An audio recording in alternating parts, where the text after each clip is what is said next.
I am a huge fan of the 1997 science fiction action movie Starship Troopers, directed by Paul Verhoeven. This is a classic movie for me. I grew up in the 90s. I'm born in the late 80s, but grew up in the 90s. And Starship Troopers really spoke to me as a kid, someone who loved just like G.I. Joe growing up and action in general. I was really a huge fan of StarCraft when that came out, pretty much in the same time period. I think StarCraft officially came out in 1997, 1998, and I really loved the silliness of the movie. It just seemed so extreme to me that these people lived in this like very militaristic society, which I later came to find out is a very authoritative fascist regime that dominates the entire world, called the Federation. And it always stuck with me as sort of like a classic movie that very satirical now, but also has a lot of roots in history. I mean, I've never read the book by Robert Heinlein, his original novel from 1959, but I've heard that it's a far shot away from that. But the aspects of this movie that really have always stuck with me have been obviously the big bugs, but the mobile infantry themselves and the camaraderie and the brotherhood and sisterhood of the people, of the fighters. The fact that they had genders intermixed and that there was really no problems. They all showered together. They lived, breathed, worked together, and so they could fight as a more cohesive unit. I always just thought that was so interesting. Hey everyone, James Viola here. Just wanted to quickly say thank you for watching my video. If you haven't already, please like the video because that goes a long way to boosting it and showing it to more people. And consider subscribing because that would really mean a lot to me. Thank you so much. Let's get back into it. When I found these army men on Amazon, I just knew that I had to get them at some point. I actually ended up holding off from buying them on Amazon, and unfortunately now they're no longer available on the website. But I did find this exact same set at Ollie's with different packaging. The packaging I got came with this bucket with a lid on it. So here's the bucket lid that has this bridge. My son has a similar toy that we got dinosaurs in. So you can see like bones. You can tell that this was just repurposed from a dinosaur set.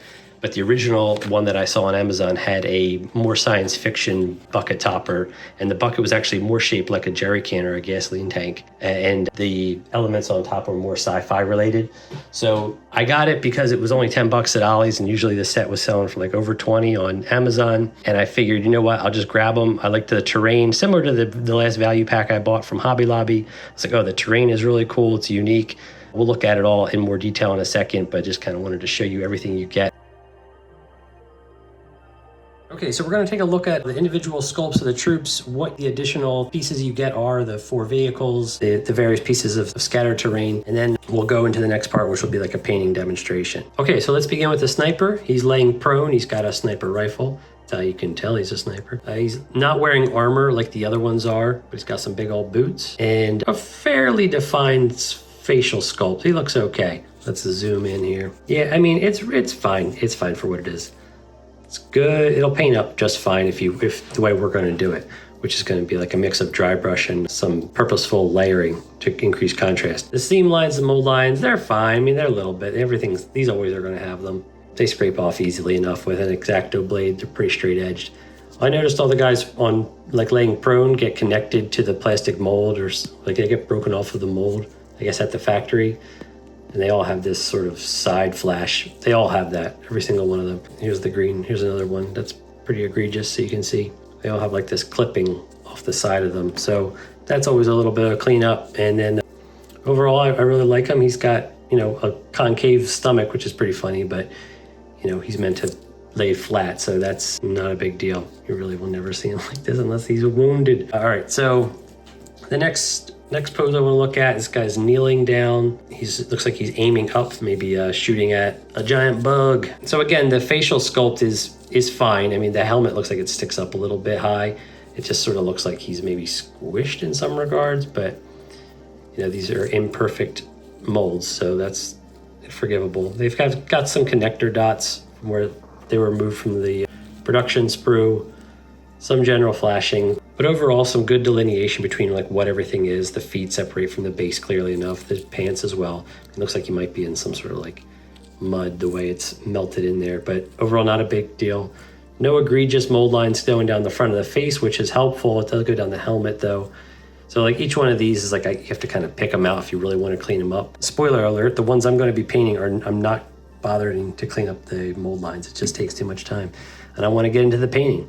So a lot of people always complain that I should remove the mold lines, but for the purposes of demonstrating the painting and for achieving the look I want, it's not necessary. Here's the bazooka guy. Pretty awkward way to hold a bazooka. I don't know why it's not over his shoulder. It's very strange to me. It just seems like it would just shoot that way. But he's also got like this really interesting rib cage armor. It's like padded on the back and then it turns into like rib cage armor. It's super strange, very unique looking. I can't tell if this is meant to be exiting the barrel or if this is like a laser cannon or something. Part of me thinks with these lines that, I don't know, you tell me, does this look like it's a missile exiting the barrel of the bazooka, or is this part of it, and is this some sort of like energy weapon, and this is like a coiled tip or something? I don't know, I can't figure that out. Sculpt is fine, he's got some beady old eyes, look at those. He sees everything. Let's hope he hits his target, yeah? Another guy who's kneeling, he's got this very awkward pose. He's about to throw a grenade. He's got glasses, like some goggles on, so that's kind of cool, but they look like they sit too far up on his face, so that's funny. The gun looks like it looks like it shoots bullets based on the way it's got this latch here. And it's not a tripod, it's a bipod, which is really interesting. I mean, I just imagine this thing would fall over just like he does, like boop, boop, boop. This is a really strange one, and this is probably my least favorite of the sculpts because it's just so awkward it is. There's another one who's like the kneeling guy. He's standing up. He's actually got a gas mask. He's pretty cool. Gas mask with exposed eyes, no goggles. That's an interesting choice. He can breathe, but he can't see. He's also got this weird hose that connects to the gun, but doesn't connect to, like, I guess I don't know what this is supposed to connect to on his back. Looks like he's supposed to connect to a battery pack, or maybe this is it, but it's just very strange. Looks like it's unfinished. Still cool though, and it's one of my more favorite poses because of how clean it is and simple it is. If I really wanted to make up a story, I could mod something onto here. The other ones are similar pose to the other two, except he's got these look like night vision goggles propped down over his eyes. His gun also has a bayonet attached, but a pretty cool running pose. Looks like he might be running through a hallway to clear out, something. There's this running pose where they're not aiming, but the figure does not have any accessories on his helmet, and it looks like it's actually like bobbling off as he's running. Big old boots. All the guns are like a little different too. They're all sculpted just a little different, like the stock on this one versus the stock on this one. They look similar, but they are very different weapons. The third one, let's look at them all. All three are different. This one actually has like a magazine sticking out the bottom of it, which I just noticed. No magazine, and this looks like you load the mag from the top. So those are all three very different styles of weapons. This guy, maybe it's more like a shotgun, and it takes single rounds loaded from the top. That's an interesting little weapon. They're all very different, so that's pretty cool. And then the last guy is the big guy, big beefy guy. He's got this minigun. He's got a weird face. It looks like it's just sort of melting in. I don't know if any of them are any better, really. In terms of like the face sculpts, they just sort of all meld into each other right here. So that's unfortunate. It's gonna look weird no matter what I do. But the minigun aspect is pretty cool. I could imagine this thing like white hot from just having fired.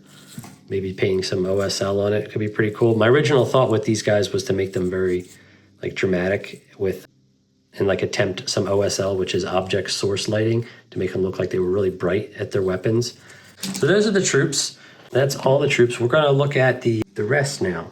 So into the bucket they go. So this set came with 6 pieces of fencing, 3 barbed wire and 3 that are more like border security wall fences with the tall grates and the barbed wire at the top. That's pretty cool. I'd never seen these before, and I thought they were kind of interesting. I wish they were a bit taller. Might be fun to make some of my own that are like this. The set also came with these 3 barriers, which look pretty cool. I like those a lot. They would paint up really easily, but they also look decent silver. I just don't love how reflective they are. So the set came with 2 flags in green and blue. The set also came with these 2 metal barriers. I'm not really sure what you're supposed to do with them. The holes aren't big enough to fit the machine guns. I guess they just can kind of be painted, and I'll probably paint them simply and just set them up. It also came with this wall piece that is actually 3 pieces that can bend and twist. I like this a lot. It's got like this corrugated metal at the top. This looks like an alarm system with a light at the top, so that could be a cool opportunity to do some OSL, again, object source lighting to make it look like it's glowing red.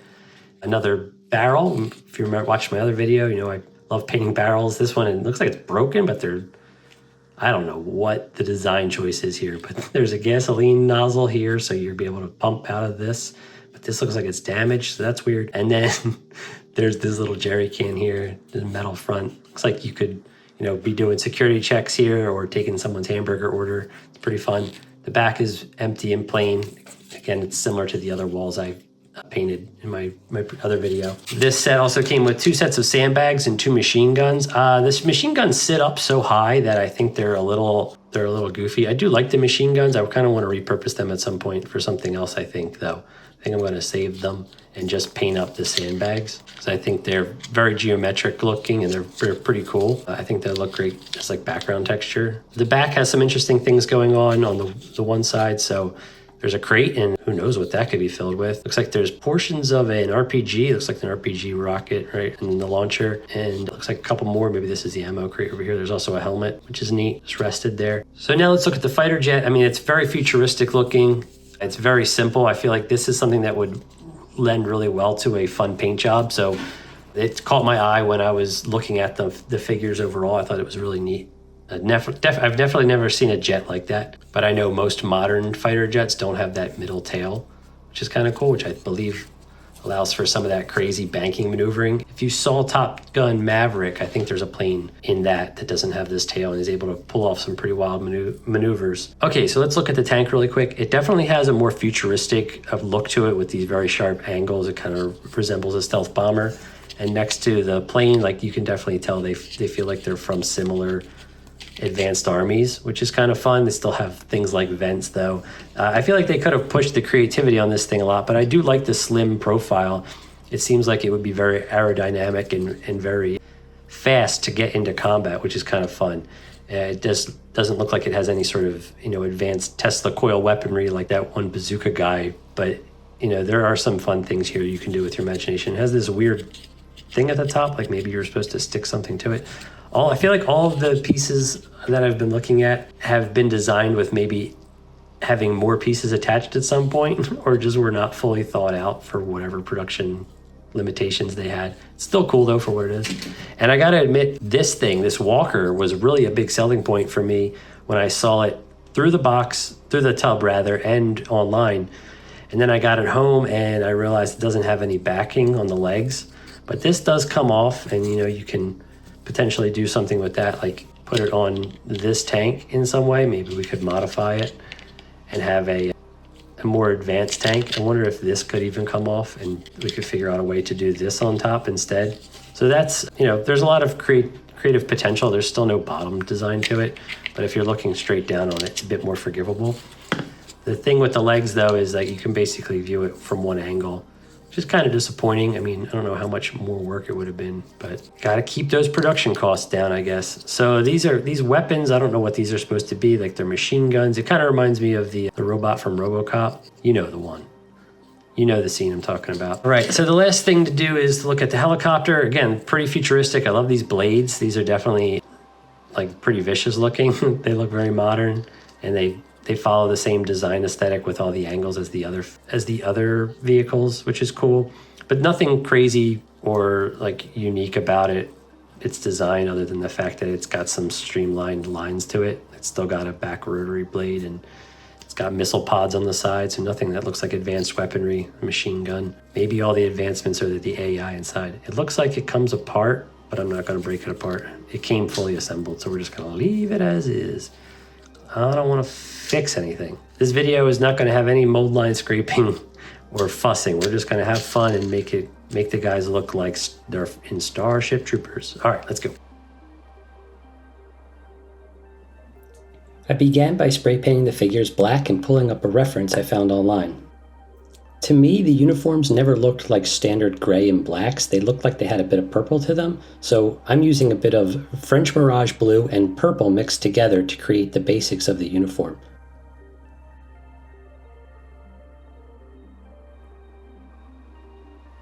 Once the pants and jacket was done, I turned to dark blue-gray and painted the chest armor and helmets.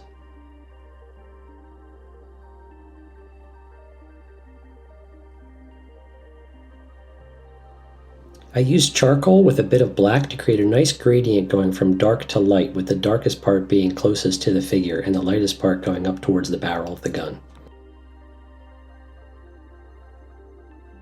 The black spray paint did a lot of work for me here, but I wanted to go back in with some black and do some touch-ups to all the various straps that got covered over with the uniform colors.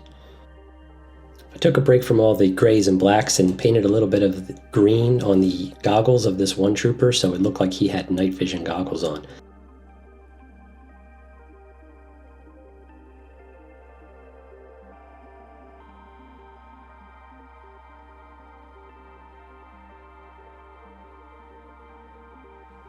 I painted the skin tones with a mix of beige red and burnt red to create a good variety. The faces didn't have a lot of detail, so I didn't want to spend too much time on them. The most technically tricky part of this whole thing was creating object source lighting, or OSL, and what that is me just applying white to the tips of every barrel to make them look brighter than the rest of the miniature.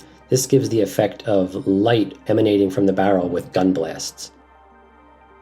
This isn't something I have a lot of experience with, and you can create much more realistic effects if you use an airbrush to create like soft gradients, but the dry brush worked just fine, and I think I ended up with a pretty effective result at the end.